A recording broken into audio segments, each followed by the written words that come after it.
देखिए दूसरा number question क्या कर रहा है। समांतर श्रेणी दिया गया है का कौन सा पद -81 है और फिर पूछ रहा है कि क्या कोई पद शून्य है। तो पहले इसका काम कर लेते हैं, बाद में इसकी बात करते हैं। तो मान लेते हैं माना AP का nवां पद -81 है।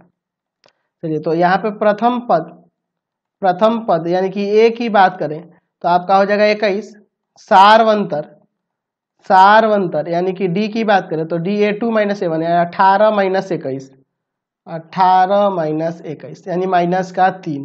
ठीक है, सारवंतर आ गया। चूंकि nवां पद हम लोग क्या लिए हैं 81 है माइनस का, तो यहाँ फॉर्मूला लगा देंगे A + n - 1 × D बराबर -81।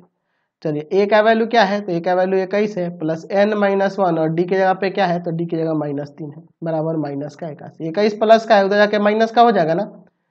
चलिए तो -81 और -21 यानी कि n - 1 बराबर हो जाएगा, ये दोनों जोड़ो तो कितना हो जाएगा, तो यह हो जाएगा 102 माइनस का और बटा में -3।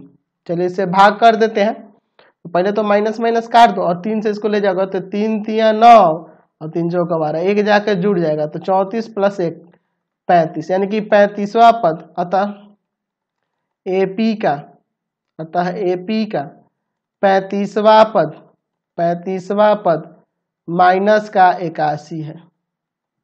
ठीक है, अब पूछ रहा है कि क्या कोई पद 0 है। तो मान लेते हैं, माना दूसरा इसका केस जो है उसके लिए ले जाते हैं।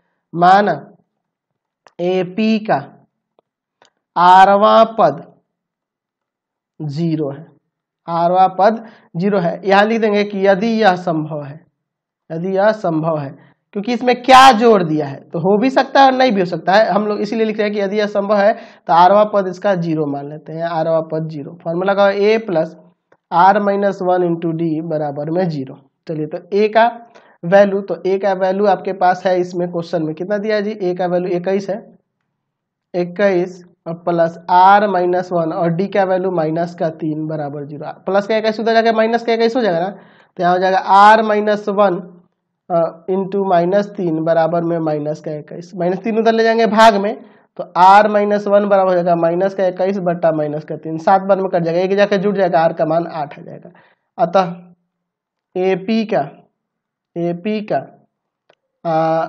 8वां पद 0 है, 8वां पद 0 है। समझ गए। चलते अगले क्वेश्चन पे। Question number